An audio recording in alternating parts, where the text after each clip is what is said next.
Princess, commemorative book naman ang isinagawa kanina sa Tacloban, Leyte at sa Samar. So maganda talaga yung mga aktibidad na inilatag ngayong araw na ito bilang paggunita sa anibersaryo ng Bagyong Yolanda. Paulit-ulit natin sinasabi, Kirby, no, yung ating mga kababayan talagang hindi na sila mapigil na ipakita sa buong mundo na talagang pili-pilit nila na bumangon din at syempre maibalik sa normal ang kanilang kabuhayan. Ito yung nakakatawa dahil nakikita natin gaano katatag ang bawat Pilipino at handa tayong tumulong sa kanila sa anumang paraan. Oo, with that, hingan na natin ang parting words yung ating mga bisita ngayon sa ating studio. Unahin na natin si Attorney Alex Padilla from PhilHealth. Siya po ang Presidente at CEO. Sir, bilang panghuli po, ang inyo pong mensahe at ito po, meron po kayo ngayong PhilHealth Ready, Check Up, Go Fund Run po. Nagaganapin kasama po dyan ng Tacloban at Eastern Samar. Maaari nyo pong anyayahan ng ating mga kababayan. Opo, dumadating ho ang 20 taon na anibersaryo ng PhilHealth.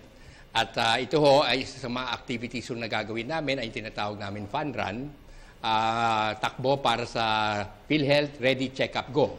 At kasi ang gusto rin ho ang PhilHealth gusto rin magbigay ng serbisyo tinatawag natin preventive and promotive care. Hindi lamang ho sa hospital pero na rin yung mga outpatient benefit packages dahil nare-realize ho natin na talagang habang maganda ho ang ating kalusugan, habang bata tayo, marunong tayo kumain ng tama, ng husto, pagtulog, etc., ay ito ho ay nababawasan ang ating panggasto sa mga hospital. Tapos ang gusto ko lang paalala rin ho, ay sa taon na to, ang ating pamahalaan ay nagbayad ho ng 35 billion para ho sa mga premium contributions ng ating mga mahihirap. Kaya lahat ho ng mga mahihirap, covered ho to sa Universal Healthcare na tinutugon ng ating pamahalaan, ng Department of Health at ng PhilHealth, para ho sila ay wala ho dapat silang katakutan, magpunta ho sa mga pampublikong ospital at magkumuha ng mga serbisyo doon kung sila po ay nangangailangan. Alright, maraming salamat kay Ma'am Romina naman. Ayan, so Ma'am, yung mga updates din natin at syempre paalala po sa ating mga kababayan, especially kung ano man yung dumating sa ating bansa na any kalamidad, hindi naman kailangan na masabi natin na may paparating na bagyo tsaka lang natin sila papaalalahanan. Oo, tsaka Princess, yung yung Batingaw app at tsaka yung Project Dina, ma-explain na rin ni Miss Romina para sa ating mga kababayan na rin. Ang gusto kong parating sa ating mga kababayan, hindi lang pagbabanta ng pagbagyo ang ating kailangan paghandaan. Tandaan natin na sinasabi nga nila, hazard pro ng ating bansa. Makakaranas tayo ng mga paglindol araw-araw, meron tayong pagbabanta ng pagputok ng bulkan. So mahalaga talaga na magkaroon tayo ng kaalaman para maghanda tayo.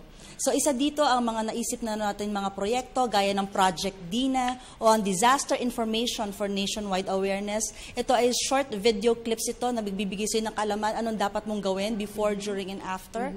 At ito ating Batingaw mobile application. Type niyo lang po sa inyong App Store, Batingaw, download it, it's for free. It will give you mga tools kung saan pwede tayo, meron itong mga siren, meron itong flashlight, meron ito na strobe lights, no, para makapagbigay warning tayo kapag na-trap tayo, meron pwede ito natin magamit. At bukod doon, meron ditong information, no, kung saan ano yung mga disaster preparedness tips na meron doon. Meron din tong feature kung saan pwede mong i-post, no, maulan dito ngayon, 'di ba? O merong aksidente dito, kailangan ng tulong, ganyan, no. So minomonitor natin ang mga posts na ito para agaran makapag-deploy tayo ng tulong kapag kinakailangan. At bukod doon, isa sa mga features din nito ay yung kapag ikaw ay na-trap, no, nagkaroon ng isang malaking insidente at gusto mo ipaalam sa iyong mga mahal sa buhay na okay ka naman, no, safe ka.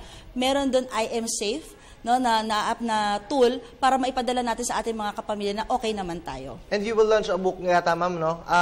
Ito po yung mga previous experience po ng ating mga kababayan with Yolanda.